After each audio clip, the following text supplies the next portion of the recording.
정말 믿음의 사람입니까? 아멘, 할렐루야. 여러분의 가정과 영혼에 하나님이 주신 은혜와 평안이 있기를 주의 이름으로 축복합니다.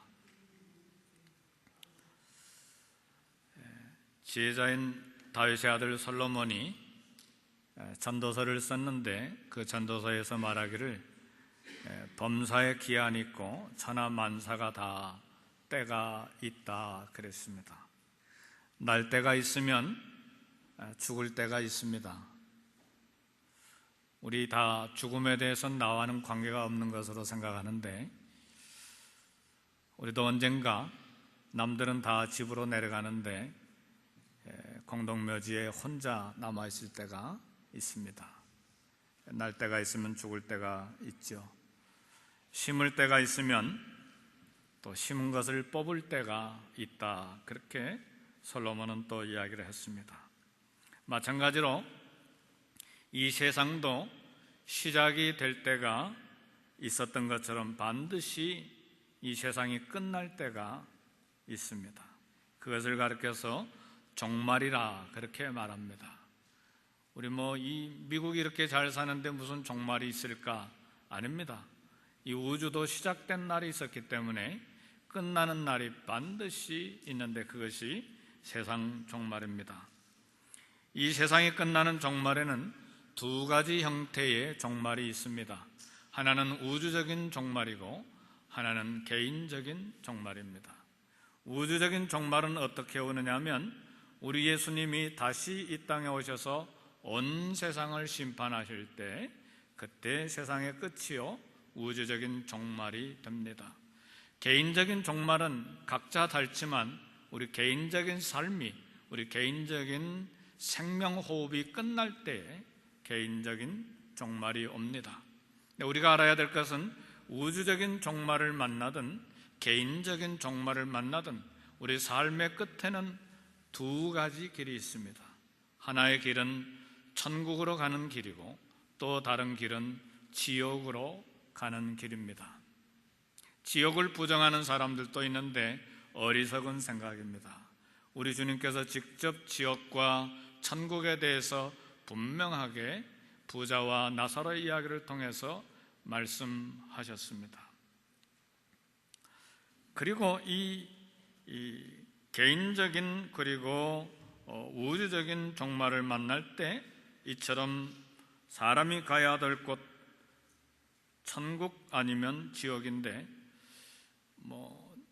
캐톨릭에서 이야기하는 것처럼 천국과 지옥 사이에 무슨 중간지대, 연옥 그런 거 없습니다. 성경은 한 번도 연옥에 대해서 천국과 지옥 사이에 무슨 중간지대가 있다고 말한 적이 없습니다. 그러니까 우리가 천국을 택할 것이냐 지옥을 택할 것이냐 그런 옵션이 있는 것이 아니고 반드시 이 땅에서 삶의 결론으로 천국 아니면 지옥으로 가게 돼 있습니다. 그런데 누구나 다 지옥에 가지 않고 천국에 가기를 원하죠. 예수 안 믿는 사람도 당신 지옥에 가시오. 그럼 얼마나 화내는지 몰라요. 누구도 지옥 가기를 원하지 않아요. 천국에 가기를 원하는 것이죠. 모두 다 천국에 들어가기를 희망하는데 과연 누가 천국에 들어갈 수가 있는가? 누가 하나님의 나라에 들어갈 수 있습니까? 천국에 들어가려면 우리 주님이 말씀하시기를 거듭나야 된다 그렇게 말씀하셨습니다. 어떻게 중생할 수 있는가? 어떻게 거듭나는가? 어느 날 밤에 이스라엘 나라의 사내들인 공회의 회원인, 오늘날로 말하면 국회의원이죠. 국회의원인 니고데모가 예수님을 찾아왔습니다. 니고데모는 경건한 유대인이었지만 예수님을 아직 믿지 못한 사람, 아직 믿음이 없는 사람이었습니다. 그래서 하나님의 나라에 대해서, 천국에 대해서 궁금한 것이 많았는데 대낮에 예수님을 체면상 찾아올 수는 없고, 왜요? 이 바리새인들, 서기관들, 사두개인들, 이 유대 지도 그룹이 예수님을 반대하고 있었기 때문에 낮에 찾아오지 못하고 밤에 찾아와서 천국에 대해서 궁금증을 이제 풀기 위해서 예수님을 방문했습니다. 우리 예수님이 그를 아시고 사람이 거듭나지 아니하면 하나님의 나라를 볼 수 없느니라 그랬어요. 사람이 거듭나지 아니하면 하나님의 나라를 볼 수 없느니라. 하나님의 나라가 뭡니까? 한문으로 말하면 하나님의 나라, 하나님 나라, 하늘나라, 신국, 천국을 말하는 것이죠. 거듭나지 아니하면 하나님의 나라, 천국을 볼 수 없다는 말은 천국에 들어갈 수가 없다 하는 말입니다. 어떻게 거듭나느냐? 거듭남은 하나님의 말씀을 통해서 그리고 성령의 도우심으로 거듭납니다.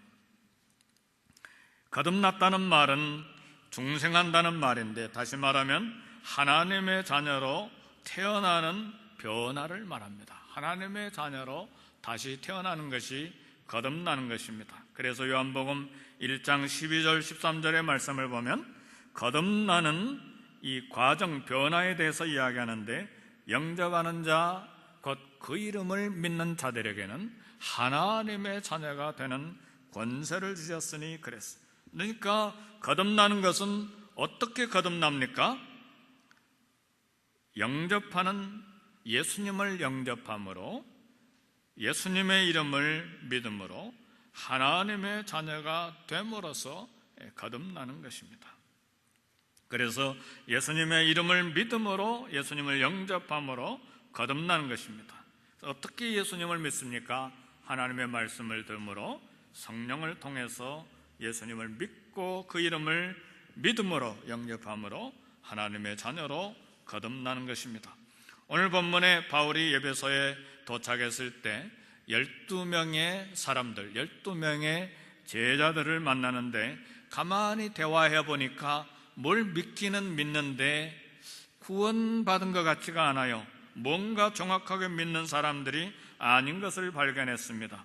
왜요? 이들이 아직 예수님을 믿는 제자들이 아니라 세례 요한의 제자들이었기 때문에 그렇습니다. 구약시대의 마지막 선지자인 세례 요한의 회개를 외친 그 회개 세례만 받은 사람들이었습니다. 그래서 바울이 세례 요한이 살아있었을 때에 예수님에 대해서 증거한 말씀을 이들에게 소개를 했습니다. 그것이 오늘 본문의 4절 말씀, 바울이 이르되 요한이 회개의 세례를 베풀면서 백성에게 말하되 내 뒤에 오시는 이를 믿으라 하였으니, 이 믿으라 했던 이 사람, 이분이 바로 예수라, 그렇게 증거를 했습니다.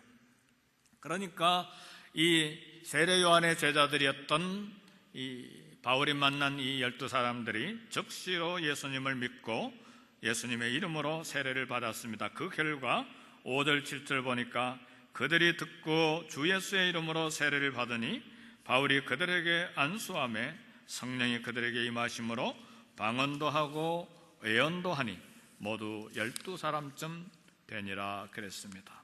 그들이 예수님을 믿기로 결단하고 세례를 받았을 때에 성령님을 받고 방언도 하고 예언도 하는 축소된 오순절과 같은 역사가 일어났습니다. 예수님을 믿는다는 것은 회개가 일어나는 것이고, 그리고 예수님에 대한 믿음을 갖게 되는 것이고, 그리고 물 세례를 받는 것을 말하고, 그리고 성령의 선물, 성령의 은사들을 받게 됩니다. 항상 예수님을 믿으면 이 네 가지가 동반이 됩니다. 먼저 내가 죄인이었구나, 죄인인 것을 깨닫고 회개하고, 그리고 예수님이 나의 주님인 것을, 나를 구원해 주시는 그리스도시요 구세주인 것을 믿게 되는 믿음이 생기고, 그리고 그 믿음을 이 공회에, 공동체에 고백함으로써 물 세례를 받고, 그리고 우리가 성령의 여러 가지 은사들을 선물로 받게 되어 있습니다. 그래서 예수님을 믿는 사람들은 새로운 피조물이 되는 것이죠. 거듭난 사람들은 새로운 피조물입니다. 하나님께서는 새로운 거듭난 사람들에게 새 노래와 새 희망과 그리고 새 삶의 목적을 안겨주십니다. 옛날 생활 습관, 옛날 쾌락, 이거 혐오스러운 거예요. 혐오스럽고 아주 싫게 돼요. 마음속에서부터 영혼이 그것을 싫어하게 되는 것이죠. 그리고 삶이 온전히 새로워지는 것입니다. 그래서 옛날 습관과 옛날 욕정과 옛날 쾌락을 계속해서 즐기는 생활이 있으면 내가 거듭난 사람인지 아닌지를 자세히 살펴봐야 합니다. 분명히 살펴봐야 합니다. 거듭난 사람은 새로운 생명이기 때문에 이것을 혐오스럽게 생각할 수밖에 없어요. 일시적으로 죄의 유혹에 빠질 수 있지만 새 생명으로 거듭난 사람은 싫어하게 돼 있어요. 혐오스럽게 생각하게 돼 있어요. 옛날에 그런 말이 있잖아요. 거북이, 자라 가지고 손 물리는 사람은 막 소뚜껑을 보고도 놀란다고. 젊은 세대는 잘 모르겠죠. 소뚜껑 까맣고 거북이처럼 자라처럼 생겼기 때문에 막 그것 보고 놀란다는 것이죠. 그러니까 죄에 대해서 싫어하는 마음을 갖게 되어 있습니다. 지긋지긋하게 싫어하게 되어 있죠. 삶이 온전히 새로워져서 거듭났기 때문에 그렇습니다. 그래서 바울은 말합니다. 그런즉 누구든지 그리스도 안에 있으면 새로운 피조물이라. 이전 것은 지나갔으니 보라 새 것이 되었더라. 저와 여러분들이 그리스도 안에 있습니까? 그러면 새로운 피조물입니다. 아멘, 할렐루야. 저와 여러분들은 새로운 피조물입니다. 아멘. 옛날에 어떤 악한 죄, 혐오스러운 그런 정말 지긋지긋한 죄를 지었어도 예수 그리스도를 영접하고 믿는 사람이 되었으면 하나님 눈에 새로운 피조물입니다.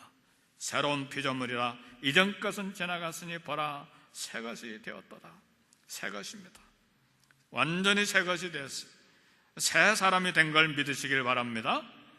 그래서 오늘 예수님 믿고 거듭난 자가 받는 축복에 대해서 말씀 나누기를 원합니다. 첫 번째 생각할 것은 거듭난 사람은 생명을 얻게 됩니다. 거듭나기 전에 우리의 삶은 죽은 상태였어요. 영적으로 죽은 자였어요. 인간에게는 세 가지 종류의 죽음이 있습니다. 첫 번째 죽음은 영적인 사망입니다. 우리 모두 다 영적인 사망을 당한 자들이었어요. 영적인 죽음이라고 하는 것은 하나님과 내가 분리된 상태에 있는 것을 영적인 죽음, 영적인 사망이라. 죄 때문에 하나님과 관계없는 사람들이 됐어요. 그래서 아담 이후로 태어난 모든 인간들은 영적인 사망을 당한 자들입니다. 우리가 죽었던 자들이에요. 그 영적인 사망을 당한 자들이라는 말이죠. 그리고 두 번째 죽음은 신체적인 죽음인데, 신체적인 죽음은 우리 영과 몸이 분리되는 것을 말해요. 영적인 사망을 당한 모든 사람들은 신체적인 죽음, 육적인 죽음을 반드시 경험하게 되어 있어요. 특별히 구약시대 때 에녹이나 엘리야 같은 특별한 상황을 외에는 모두 다 육체적인 사망을 당하게 되어 있습니다. 예수 믿는 사람이나 믿지 않는 사람이나 육체적인 사망을 경험하게 됩니다. 또 하나의 죽음이 있는데 이건 우리가 두려워해야 될 죽음입니다. 영원한 사망이 있어요. 영적인 사망을 당한 사람, 하나님으로부터 분리된 사람이 다시 그 분리된 것이 회복되지 않냐고 영원한 분리로 끝나버린 사람들이 영원한 사망을 당하는 사람들입니다. 오늘 새로운 피조물 거듭난 사람들은 영적인 사망에서 회복이 되어서 하나님의 자녀가 돼서 영원한 사망을 면제받은 사람들입니다. 그래서 거듭난 사람들은 생명을 얻게 됐다, 그렇게 말하는 것입니다. 거듭남으로 하나님의 자녀로 다시 살아나서 의의 종이 된 것입니다. 그래서 에베소서 2장에서는 말합니다. 하나님이 우리를 사랑하신 그 큰 사랑을 인하여 허물로 죽은 우리를 그리스도와 함께 살리셨고 너희는 은혜로 구원받은 것이라. 그리스도와 함께 살리셨다는 말이 무슨 말입니까? 하나님과 우리가 분리됐던 영적인 사망 가운데 있는데 그리스도로 말미암아 살리셨다는 말은 그리스도로 말미암아 우리에게 생명이 주어졌다는 말이에요. 그러니까 중생한 자, 거듭난 자가 된 것이죠. 새 것이 된 것이죠. 새로운 피조물이 된 것입니다. 예수님을 믿어 하나님과의 관계가 회복이 된 상태가 그리스도와 함께 살리셨다는 말이고 너희는 그 은혜로 구원을 받은 것이라는 그런 표현입니다. 거듭난 자가 받은 놀라운 축복, 우리 하나님께서 성령을 통해서 우리 안에 거하시는, 왜? 새 생명이 되었기 때문에 우리 안에 거하시는 놀라운 축복을 받게 된 것입니다. 그래서 하나님께서 성령을 통해서 나를 도와 우리 마음을 도와서 옛습관에서 벗어나게 해주시는 거죠. 할 수 있는 대로 옛날 습관, 옛 죄의 본성에서 떠나서 새로운 피조물로서 살려가는 발버둥을 치는 것이 거듭난 사람의 그런 삶의 모습입니다. 그래서 베드로 사도는 말합니다. 이로써 그 보배롭고 지극히 큰 약속을 우리에게 주사 이 약속으로 말미암아 너희로 정욕을 인하여 세상에서 썩어질 것을 피하여 신성한 성품에 참여하는 자가 되게 하려 하셨느니라. 신령한 성품에 참여하는 자가 되게 하려 하셨다. 그래서 우리 마음속에 세상에서 썩어질 것을 피하는 마음을 주시고 하나님의 성품에 참여하라고 하는 열정을 주신 것이죠. 그래서 우리가 부지런히 믿음의 덕을, 덕의 지식을, 지식의 절제를, 절제의 인내를, 인내의 경건을, 경건의 형제우애를, 형제우애의 사랑 쌓기를 열정적으로 공급하게 되는 것이죠. 그런 소원이 우리에게 있게 되는 것입니다. 이처럼 새 생명을 얻은 사람들은 하나님의 성품을 닮아가려고 하는 간절한 소원과 목마른 마음을 주셨어요. 그렇지 않으면 우리 마음에 평안이 없게 되는 것이죠. 그래서 우리는 이제 하나님의 인도 아래 살고 있기 때문에 죄가 더 이상 나를 지배하지 못합니다. 죄의 유혹은 있지만 죄가 더 이상 나를 종처럼 부릴 수가 없어요. 이 땅에 사는 동안에 죄의 영향력으로부터, 죄의 존재로부터 완전히 벗어나는 것은 천국에 들어갈 때 이루어집니다. 그러나 이 땅에 사는 동안에 죄의 영향력은 있지만 더 이상 죄가 우리의 주인이 될 수가 없습니다. 왜요? 성령이 우리 가운데 가시기 때문에 우리가 죄를 거부하는 그런 강한 목마름과 소원이 있기 때문에 그렇습니다. 그리고 거듭난 사람으로서 우리에게 새 생명이 있기 때문에 그런 성령의 소욕이 우리 가운데 있게 되는 것입니다. 두 번째, 거듭난 사람들은 온전하게 되고 만족하게 됩니다. 온전하게 되고 만족하게 된다.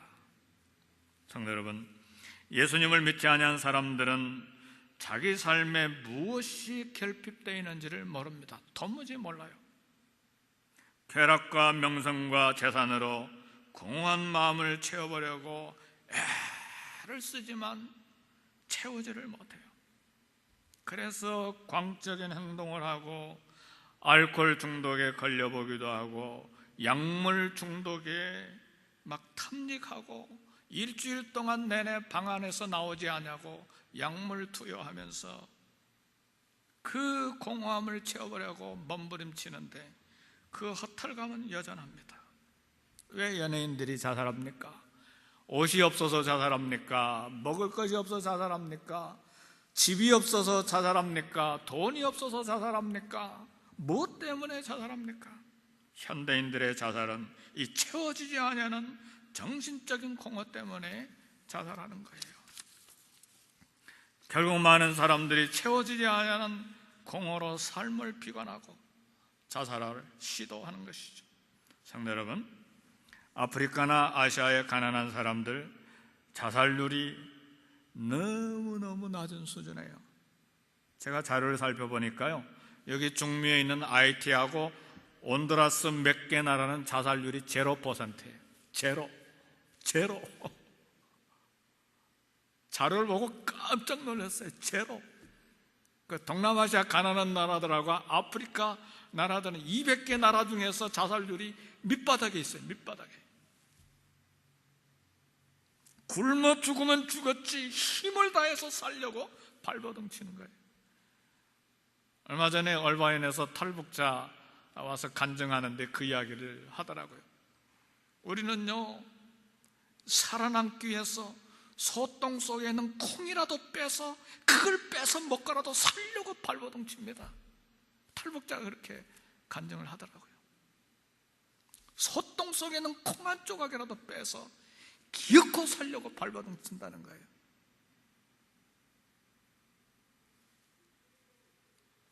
대부분 선진국과 먹는 것과 걱정이 없는 나라의 자살률이 높아요. 한국의 자살률이 세계에서 1위입니다. 자살률이 세계의 두 번째 나라가 일본입니다. 그리고 자살률이 높은 나라, 상위권에 있는 나라가 유럽 나라들입니다. 스위스로 막 다 부유하게 사는 유럽 나라들. 부자든 가난하든 인간의 공허한 마음을 채워줄 수 있는 분은 오직 우리 예수님밖에 없습니다. 아멘입니까? 예수님 우리의 생명이에요. 배가 고파도 내일 먹을 라면 하나 없어도 예수님 우리 가운데 충만하면 살아있는 예수님이 있기 때문에 만족할 수밖에 없어요. 예수님이 없기 때문에 불만족하는 거예요. 예수님이 나의 마음에 들어와 공허한 마음 우리 온전하게 해주시고 만족하게 해주십니다. 우리 주님이 말씀하셨잖아요. 수고하고 무거운 짐진 자들아 다 내게로 와라. 내가 너희를 쉬게 하리라.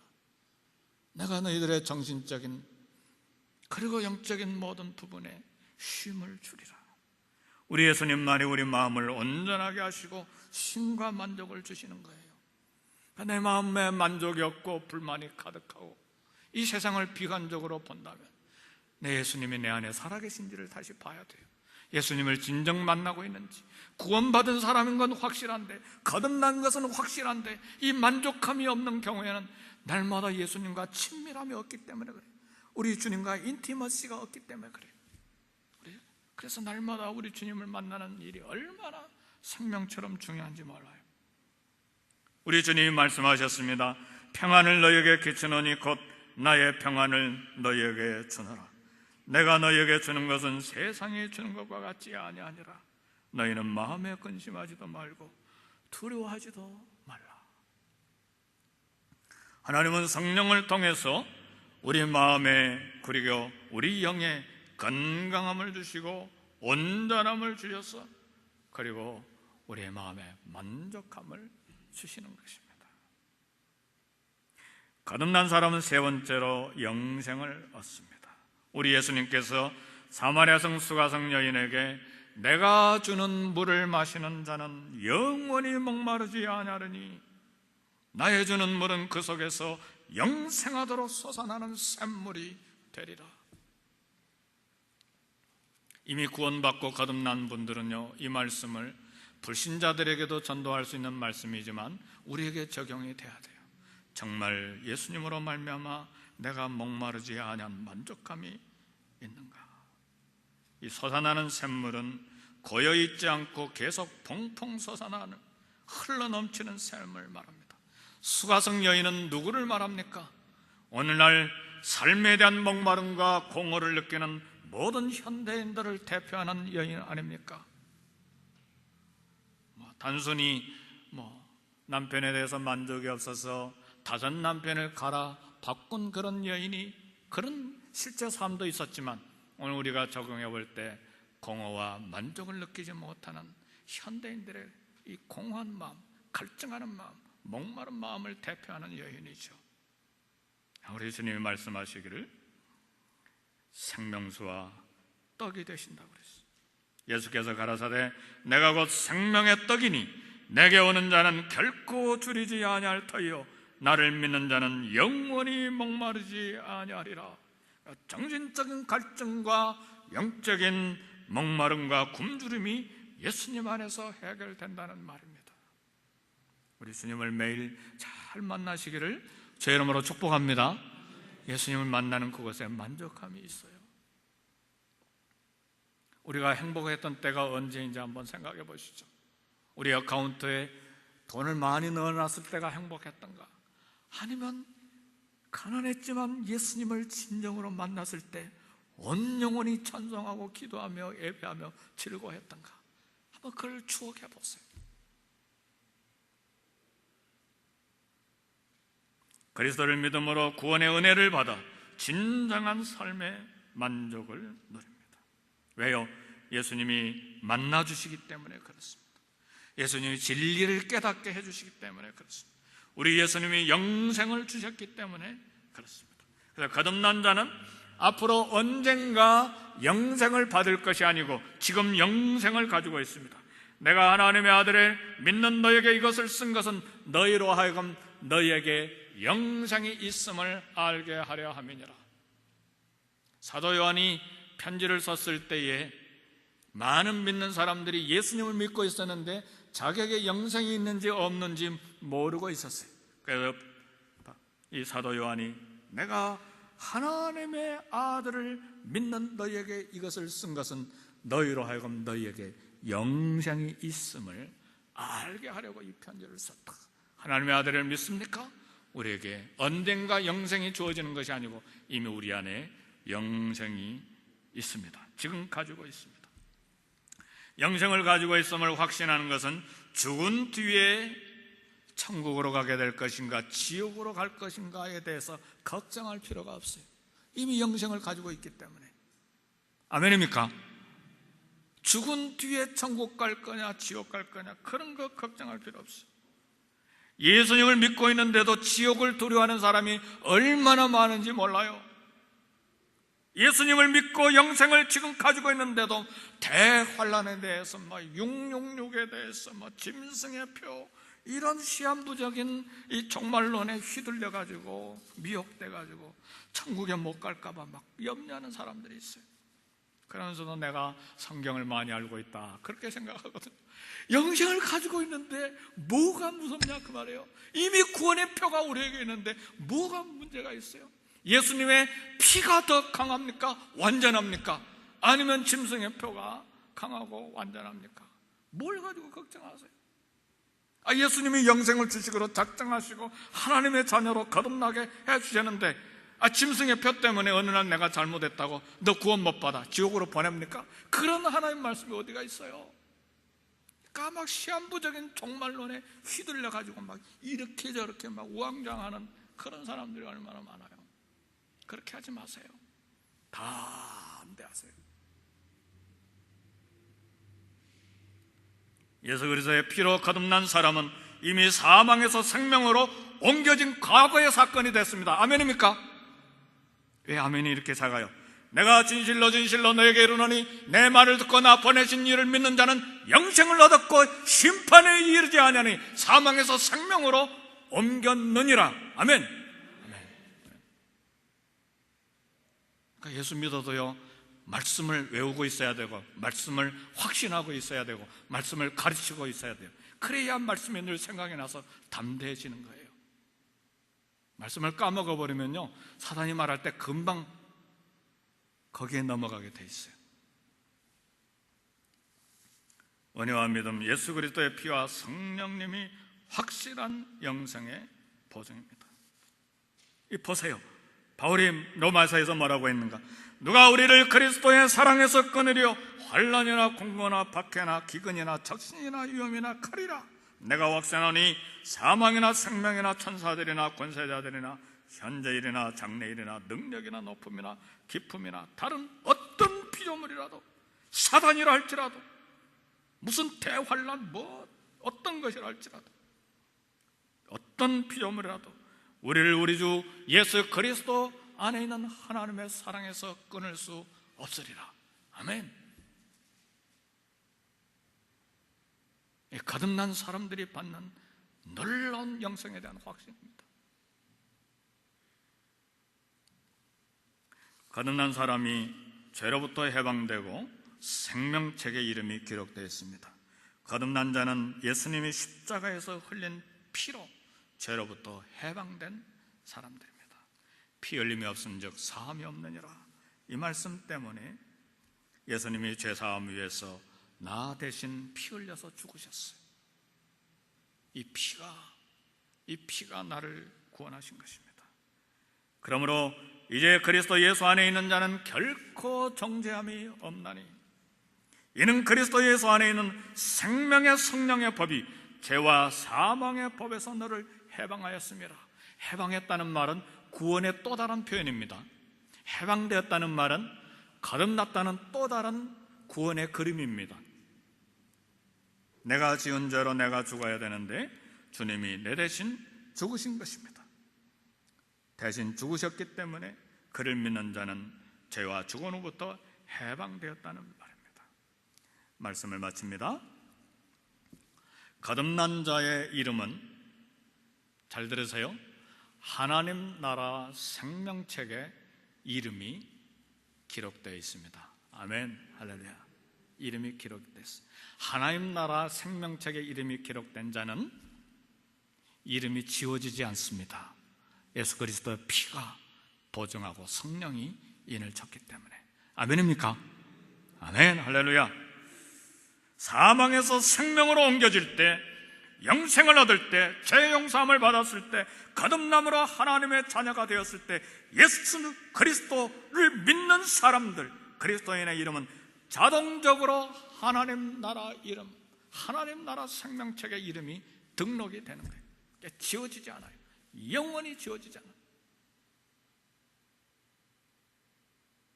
그러나 누구든지 생명책에 기록되지 못한 자는 불못에 던지우리라. 거듭나지 아니한 사람이죠. 바울이 에베소서에서 만났던 세례 요한의 12 제자들에게 예수님을 전했어요. 그들이 예수 그리스도를 믿었어요. 세례를 받았습니다. 그래서 이 지금 이야기한 복을 받은 것입니다. 이 큰 축복을 다른 사람들을 또 역시 받도록 우리가 예수님을 전해야 합니다. 그래서 예수님을 믿는 사람들이 해야 될 일이 있어요. 우리는 지금 영생을 얻기 위해서 예수님을 믿는 거 아닙니다. 이미 영생에 관한 문제는 해결됐습니다. 아멘. 그래서 지금 열심히 예수님 믿고 있는 건 천국에 들어갈 자격, 그 영생을 얻기 위해서 열심히 믿는 게 아니에요. 그건 과거의 사건으로 끝났어요. 지금 우리가 예수님을 믿는 것은 우리 예수 그리스도의 거룩한 성품을 닮아가서 하나님의 온전한 신같이 우리도 온전하기 위해서 달려가는 것이고, 믿음의 죄 온전케 하신 예수를 바라보라. 내가 붙잡힌 바 된 것을 붙잡힌 것으로 여기지 아니하고 도리어 붙잡으려고 예수 그리스도를 푯대를 향해서 달려가는 이 삶, 예수 그리스도를 닮아가는 삶이고, 또 하나는 우리 다 같이 한번 읽어봅시다. 시작. 영혼 구원의 열정을 품는 것. 다른 사람들을 구원하기 위해서 우리가 또 달려가야 돼. 이 두 가지 삶이 우리에게 주어진 소명이요 사명입니다. 사랑하는 성도 여러분, 축하드립니다. 구원받은 사람, 거듭난 사람들이에요. 마지막 드리고 싶은 말씀은 단지 예수님을 믿지 아니하는 사람들에게만 전도하는 말씀이 아닙니다. 우리 예수님이 참 생명의 떡이요 영원히 목마르지 아니하는 샘같이 솟아나는 생명수이므로 우리에게 만족과 온전함을 주시는데, 그 예수님을 매일 만남으로 감사와 찬양 예배하는 저와 여러분들이 되시기를 주의 이름으로 축복합니다. 아멘. 기도하십시다.